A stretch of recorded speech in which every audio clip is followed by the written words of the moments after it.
الحمد لله نحمده ونستعينه ونستغفره ونتوب إليه ونعوذ بالله من شرور أنفسنا وسيئات أعمالنا من يهده الله فلا مضل له ومن يضلل فلا هادي له وأشهد أن لا إله إلا الله وحده لا شريك له وأشهد أن محمدا عبده ورسوله لا نبي بعده يا أيها الذين آمنوا اتقوا الله حق تقاته ولا تموتن إلا وأنتم مسلمون فإن أصدق الحديث كتاب الله وخير الهدى هدى محمد صلى الله عليه وسلم وشر الأمور محدثاتها وكل محدثة بدعة وكل بدعة ضلالة وكل ضلالة في النار. Ma'asyiral muslimin, usikum wa nafsi bitaqwallah faqad fazal muttaqun. Sungguhnya nikmat teragung adalah nikmat Islam. Agama yang benar satu-satunya di alam semesta ini. Allah berfirman, "Innad dina 'indallahil Islam." Sungguhnya satu-satunya agama yang diridhai oleh Allah hanyalah Islam. Wa may yabtaghi ghairal islami dinan fala yuqbala minhu wa huwa fil akhirati minal khasirin. Barang siapa yang mencari agama selain Islam, maka tidak akan diterima oleh Allah Subhanahu wa taala, dan di akhirat kelak dia termasuk orang-orang yang merugi. Nabi sallallahu alaihi wasallam bersabda, "La yasma'u bi ahadun min hadhil ummah yahudiyyun aw wala nasraniyyun thumma yamutu wa lam yu'min billadzi ursiltu bihi illa kana min ahlin nar."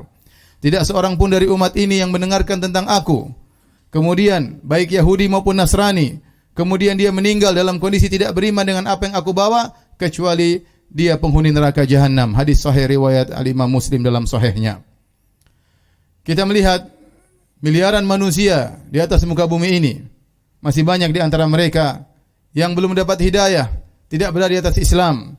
Masih banyak di antara mereka yang ateis, tidak percaya terhadap Tuhan. Masih banyak di antara mereka yang menyembah makhluk, ada yang menyembah nabi, ada yang menyembah pohon, ada yang menyembah batu, ada yang menyembah hewan, ada yang menyembah matahari dengan berbagai macam sembahan-sembahan mereka. Ternyata Allah Subhanahu wa taala memilih kita untuk bisa menyembah Rabbul Alamin, Allah Subhanahu wa taala. Ini adalah nikmat yang luar biasa, nikmat yang harus kita syukuri. Sungguhnya hidayah adalah hak Allah Subhanahu wa taala. Allah beri hidayah kepada siapa yang Allah kehendaki, dan Allah menahannya dari siapa yang Allah kehendaki. Wa may yuridillah ayyahdiyahu yashrah sadrahu lil Islam. Barang siapa yang Allah ingin beri hidayah, Allah akan mudahkan hatinya untuk menerima Islam. Wa man yurid an yudhillahu yaj'al sadrahu dayiqan harajan ka'annama yas'adu fis sama'. Barang siapa yang Allah inginkan kesesatan baginya, maka Allah bikin dadanya sempit, sulit untuk menerima Islam. May yahdihillah fala mudhillalah. Barang siapa yang diberi petunjuk oleh Allah, maka tidak ada yang bisa menyesatkannya. Wa may yudlil fala hadiyalah. Dan barang siapa yang disesatkan oleh Allah Subhanahu wa taala, maka tidak ada yang bisa memberi petunjuk kepadanya. Hidayah diperoleh bukan karena kecerdasan. Kalau kecerdasan berbanding lurus dengan hidayah, maka sungguh orang-orang cerdas, orang-orang Eropa, orang-orang Jepang yang sangat cerdas-cerdas luar biasa, tentunya mereka lebih utama untuk dapat hidayah. Tapi sebagian mereka memiliki IQ yang sangat tinggi, kecerdasan yang sangat luar biasa, tetapi mereka menyembah matahari, mereka menyembah nabi, mereka menyembah batu, mereka menyembah berhala. Dan barang siapa yang diberi hidayah oleh Allah, tidak ada yang bisa menyesatkannya. Dan sebaliknya, barang siapa ditetapkan kesesatan baginya, tidak ada yang bisa beri hidayah baginya. Meskipun jalan-jalan hidayah sudah terbuka, kalau dia tidak diberi hidayah oleh Allah, dia tidak akan bisa memeluk Islam. Lihatlah orang-orang munafik. Mereka tinggal bersama Nabi SAW. Mereka mengerti bahasa Arab. Mereka paham isi Al-Quran. Mereka salat di belakang Nabi SAW. Mereka terkadang ikut berjihad bersama Nabi SAW. Mereka melihat mukjizat-mukjizat Nabi SAW. Mereka selalu menghadiri wejangan-wejangan dan kajian-kajian Rasulullah SAW. Namun mereka tidak beriman. Mereka tidak beriman. Lihatlah orang-orang Yahudi yang tahu benar tentang kebenaran Nabi SAW. Ya'rifunahu kama ya'rifuna abna'ahum. Mereka tahu benar tentang Rasulullah sallallahu alaihi wasallam sebagaimana mereka mengetahui tentang anak-anak mereka. Benar-benar makrifat pengetahuan yang jelas tentang Rasulullah sallallahu alaihi wasallam, tapi mereka tidak beriman karena hasad dan dengki kepada Rasulullah sallallahu alaihi wasallam. Lihatlah Nabi Ibrahim alaihissalam mendakwahi ayahnya dengan penuh santun dan penuh bijak. Ayah yang sangat dia cintai tersebut ternyata tidak bisa beriman kepada Allah Subhanahu wa taala. Lihatlah Nabi Nuh alaihissalam yang berdakwah bahkan 950 tahun. Dengan sabar siang dan malam dia berdakwah dengan berbagai metode dan cara, tetapi istrinya ternyata tidak beriman, ternyata anaknya meninggal dalam kondisi kafir. Lihatlah Nabi Lut alaihissalam, ternyata istrinya tidak beriman kepada Allah Subhanahu wa taala. Lihatlah Nabi Muhammad sallallahu alaihi wasallam yang berdakwah dengan penuh lemah lembut kepada kerabatnya, kepada pamannya. Ternyata Abu Lahab, paman Nabi sallallahu alaihi wasallam, meninggal dalam kondisi kafir. Ternyata Abu Talib yang sangat dicintai oleh Nabi sallallahu alaihi wasallam, yang selalu membela Nabi sallallahu alaihi wasallam, ternyata meninggal dalam kondisi musyrik. Sampai Nabi sallallahu alaihi wasallam bersedih tatkala pamannya tersebut meninggal dalam kondisi musyrik, dan Nabi sallallahu alaihi wasallam bersabda, la astaghfiranna anka malam unha ank, la astaghfiranna laka malam unha ank. Aku akan mohon ampunan bagi engkau wahai pamanku selama aku tidak dilarang. Maka kemudian Allah turunkan ayatnya menegur Nabi sallallahu alaihi wasallam, innaka la tahdi man ahbabta walakinna Allah yahdi man yasha. Engkau tidak bisa beri petunjuk kepada orang yang kau cintai wahai Muhammad, karena hidayah bukan di tangan para rasul, hidayah di tangan Allah Subhanahu wa taala. Sebab hidayah begitu luar biasa, tapi kalau Allah tidak buka hatinya, seorang tidak akan beriman. Sebaliknya, lihatlah, tatkala pintu kesesatan di mana-mana meliputi seseorang, tapi jika seorang menghendaki hidayah baginya, Allah akan kasih hidayah baginya. Lihatlah istri Fir'aun, tinggal di kerajaan Fir'aun, suaminya, ya, orang yang sangat membangkang perintah Allah Subhanahu wa taala, orang sangat kafir di alam semesta ini. Ternyata dia masuk Islam. Ternyata dia beriman kepada Allah Subhanahu wa taala. Wa daraballahu mathalan lil ladzina amanu imra'ata fir'aun. Allah beri perumpamaan kepada orang-orang beriman tentang istri Fir'aun. Idz qalat rabbi bini li 'indaka baitan fil jannah, yang dia berdoa kepada Allah Subhanahu wa taala, ya Rabbku, bangunkanlah di sisimu surga untukku. Padahal dia adalah istri dari Fir'aun. Oleh karenanya barang siapa yang hendak diberi hidayah oleh Allah, maka Allah akan berikan hidayah kepadanya. Dari sini kita ketahui, ma'asyiral muslimin, bahwasanya hidayah adalah nikmat yang luar biasa yang harus kita syukuri. Benar-benar murni dari Allah Subhanahu wa taala. Nabi sallallahu alaihi wasallam bersabda tatkala menggali parit di perang Khandaq, kata Nabi sallallahu alaihi wasallam, "Wallahi laula Allah mahtadaina wala tasaddaqna wala sallaina." Demi Allah, kalau bukan karena Allah, kita tidak bisa dapat hidayah, kita tidak bisa bersedekah, kita tidak bisa salat. Kita pun katakan demikian, demi Allah, kalau Allah tidak beri hidayah kepada kita, kita tidak akan melangkahkan kaki kita menuju masjid ini untuk melaksanakan salat Jumat. Semoga Allah Subhanahu wa taala terus memberikan hidayah kepada kita sampai kita bertemu dengan Allah di akhirat kelak. Aqulu qawli hadza wa astaghfirullaha li wa lakum wa lisairil muslimin min kulli dhanbin wa khati'ah fastaghfiruhu innahu huwal ghafurur rahim.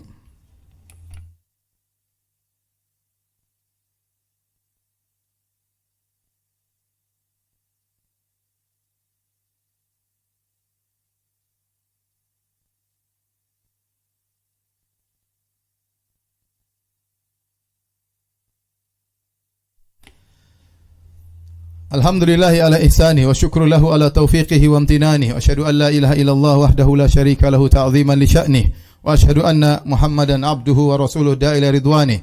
Allahumma salli alaihi wa ala alihi wa ashabihi wa ikhwani.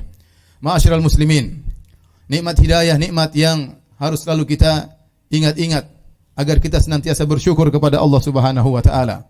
Allah menyebutkan dalam banyak ayat tentang nikmat hidayah kepada hamba-hambanya. Bahkan kepada Nabi Muhammad sallallahu alaihi wasallam, kata Allah Subhanahu wa taala, wa wajadaka dhallan fahada. Allah mendapati engkau dalam kondisi tersesat, lantas Allah beri hidayah kepadamu. Allah juga berfirman, wa kadzalika auhayna ilaika ruham min amrina ma kunta tadri mal kitab walal iman walakin ja'alnahu nuran nahdi bihi man nasha'u min ibadina. Demikianlah kami wahyukan kepada engkau wahai Muhammad Al-Qur'an, yang sebelumnya engkau tidak tahu apa itu Al-Quran. Sebelumnya engkau tidak tahu wahai Muhammad apa itu iman. Tapi kami jadikan Al-Quran itu sebagai cahaya yang kami beri hidayah kepada siapapun yang kami kehendaki dengan Al-Quran tersebut.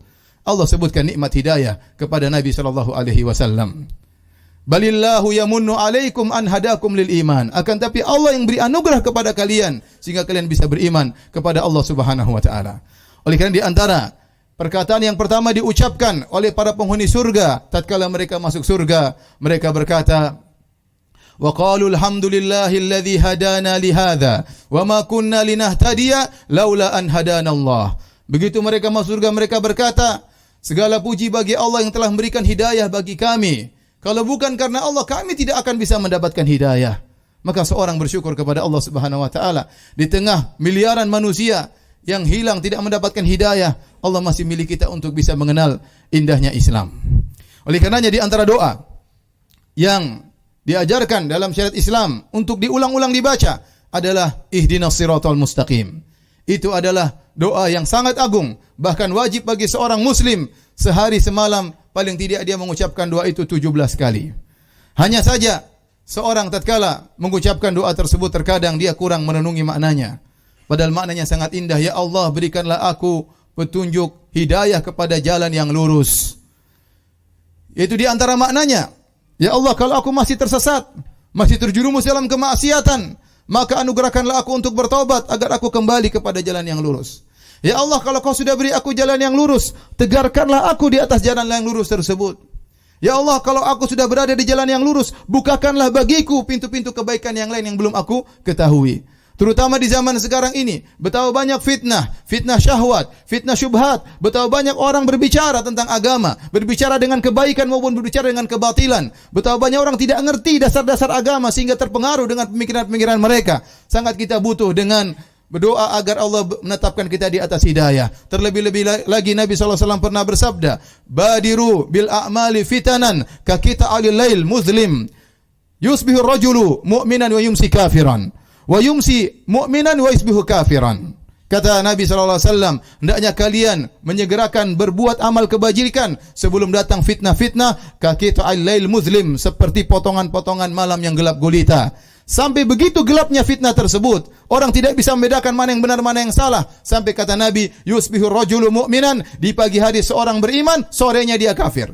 Sorenya dia beriman, paginya dia kafir. Dan itu sudah terjadi di zaman sekarang ini. Betapa banyak orang buka internet, membaca perkataan-perkataan orang ateis, membaca orang-orang syubhat, orang-orang musyrikin. Kemudian dia ragu dengan agamanya. Kemudian dia mulai percaya dengan agama yang lain. Kemudian dia mengatakan semua agama sama. Agama tauhid dengan agama kesyirikan semuanya sama. Yang menyembah Allah dengan menyembah batu, menyembah berhala, menyembah hewan, semuanya masuk surga. Dia tidak sadar, pagi hari dia beriman, sorenya dia kufur kepada Allah Subhanahu wa taala. Semoga Allah Subhanahu wa taala menjaga keimanan kita dan mewafatkan kita di atas keimanan kepada Allah Subhanahu wa taala. Innallaha malaikatahu yusholluna 'alan nabi. Ya ayyuhalladzina amanu shallu 'alaihi wa sallimu taslima. Allahumma shalli 'ala Muhammad wa 'ala ali Muhammad kama shallaita 'ala Ibrahim wa 'ala ali Ibrahim innaka Hamidum Majid. Wa barik 'ala Muhammad wa 'ala ali Muhammad kama barakta 'ala Ibrahim wa 'ala ali Ibrahim innaka Hamidum Majid. Allahumma ighfiril muslimina wal muslimat والمؤمنين والمؤمنات الأحياء منهم والأموات إنك سميع قريب مجيب دعوات ويا قاضي الحاجات اللهم آت نفوسنا تقواها وزكها أنت خير من زكاها أنت وليها مولاها ربنا ظلمنا أنفسنا وإن لم تغفر لنا وترحمنا لنكونن من الخاسرين ربنا لا تزغ قلوبنا بعد إذ هديتنا وهب لنا من لدنك الرحمة إنك أنت الوهاب ربنا آتنا في الدنيا حسنة وفي الآخرة حسنة وقنا عذاب النار وقنا عذاب النار وقنا عذاب النار وأقيموا الصلاة